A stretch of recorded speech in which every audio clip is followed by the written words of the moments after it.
Welcome to Intelligent Pod, the show where we unravel the complexities of the modern world, one fascinating topic at a time.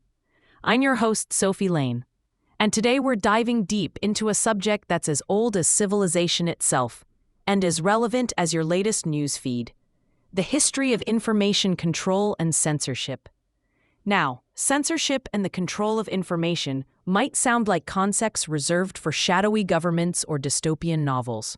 But the truth is, these forces have shaped human society for thousands of years. From ancient empires to today's digital age, who gets to say what and how it's said has always been a source of power, conflict, and, let's be honest, endless controversy.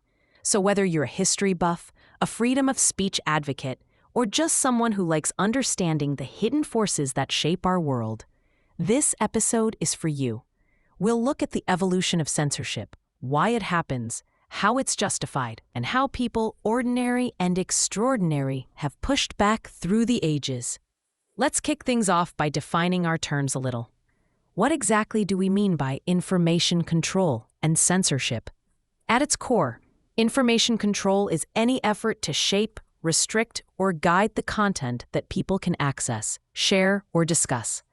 Censorship is a subset of that. It's the deliberate suppression or prohibition of speech, writing, or other information that's considered objectionable, harmful, or inconvenient by authorities. And yes, while we often think of censorship as a tool wielded by governments, it can be enforced by religious institutions, corporations, social groups, or even self-censorship when individuals filter their own words out of fear or social pressure.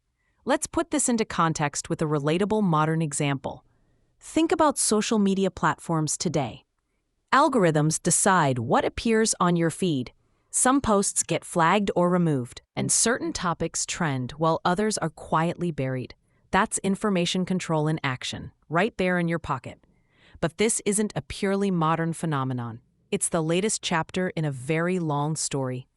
Let's rewind. The urge to control information goes back as far as written language itself. Ancient rulers realized quickly that the pen, or more accurately, the chisel, could be mightier than the sword. Take the ancient Egyptians, for instance. Pharaohs would commission grand monuments and inscriptions that told only the most flattering versions of their reigns.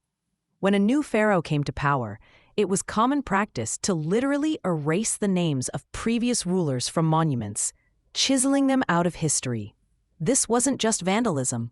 It was a deliberate attempt to control collective memory. Fast forward to ancient China during the Qin dynasty around 213 BCE. Emperor Qin Shi Huang is famous for uniting China, but he's also well known for one of the earliest recorded acts of mass censorship, the infamous burning of books and burying of scholars. Only texts that aligned with the emperor's philosophy were allowed to survive. The goal? To eliminate dissent and unify thought under a single controllable narrative. And it wasn't just in the East. In the West, the Catholic Church maintained the Index Librorum Prohibitorum, or list of prohibited books, for over 400 years, banning texts that contradicted church doctrine. Galileo Galilei, the father of modern science, found himself censored for suggesting that the Earth wasn't the center of the universe. By the time we hit the invention of the printing press in the 15th century, the stakes for information control skyrocketed.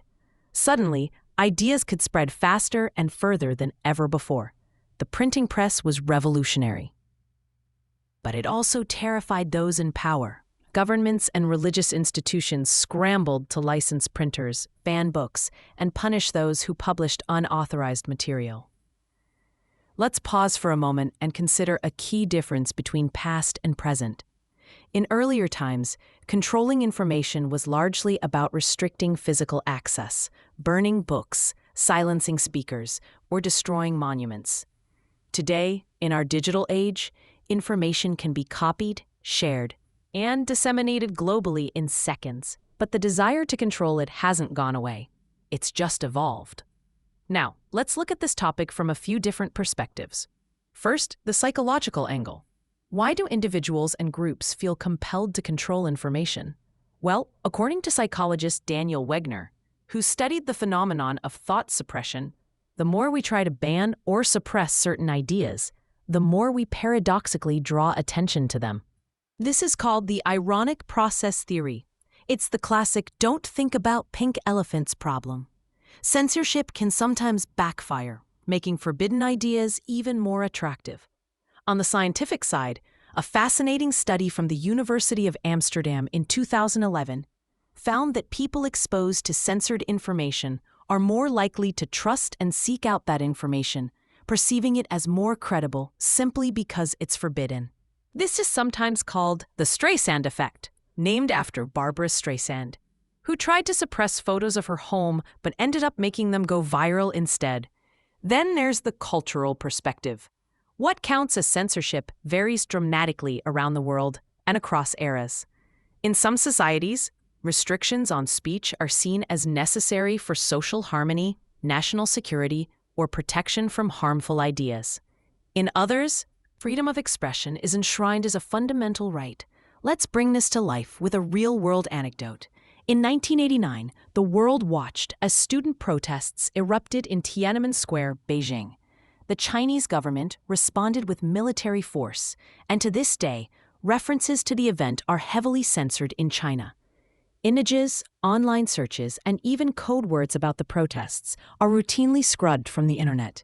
Yet every year, activists find creative ways to commemorate the event, using memes, artwork, and coded language to keep the memory alive. It's a vivid example of how people adapt and resist, even in the face of formidable information controls. But censorship isn't always imposed from above. Sometimes it's self-imposed. Think about the so-called spiral of silence theory, developed by German political scientist Elisabeth Noelle Neumann. She found that individuals are less likely to express views they believe are in the minority, out of fear of isolation or social backlash. In the age of social media, this self-censorship can be even more pronounced. So, what does all of this mean for us today? Well, the digital revolution has democratized information, but it's also created new ways to control it. Algorithms, content moderation, shadow banning. These are the new frontiers of information control, and the lines between protecting communities from harm and suppressing dissent have never been blurrier. If you're wondering what you can do about all this, here are some actionable takeaways. First, cultivate information literacy. Learn how to evaluate sources, check for bias, and spot manipulated content. Don't accept information at face value. Dig a little deeper. Second, be aware of your own blind spots and biases. We all have them. Challenge yourself to seek out diverse perspectives, especially if they make you uncomfortable. Third, support transparency and open dialogue wherever possible, whether it's in your workplace, your community, or online. Advocate for rules and systems that are clear, fair, and open to challenge. Fourth, use technology thoughtfully. Remember that algorithms are designed to maximize engagement, not necessarily to inform or enlighten you. Curate your feeds, question your sources, and take breaks from the fire hose of information when you need to. And finally, don't underestimate the power of small acts of resistance.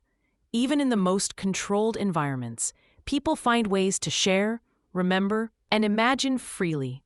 History is full of stories, big and small, of people who chipped away at the walls of censorship, one idea at a time.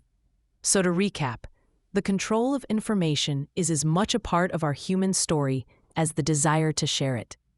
From ancient stone carvings to digital memes, the battle over who gets to say what and who gets to hear it has shaped societies, toppled empires, and sparked revolutions. Understanding the history of censorship isn't just about looking backward. It's about being better equipped to navigate the challenges of our own times. Here's a closing thought for you. Censorship thrives in the shadows, but history shows us that the human drive to seek, share, and question is incredibly resilient. In the end, the story of information control is also the story of human ingenuity and the irrepressible desire for truth. Thank you for joining me on this journey through the history of information control and censorship. If you enjoyed today's episode, I'd love for you to leave a review. It helps more curious minds find the show. For full show notes, links to studies, and more resources, head to intelligentpod.com. And if you have thoughts, feedback, or stories of your own about censorship, I'd genuinely love to hear from you. Drop me an email at sophie@intelligentpod.com. I'm Sophie Lane, and this is Intelligent Pod, where curiosity is always uncensored. Until next time, stay thoughtful, stay informed, and keep questioning.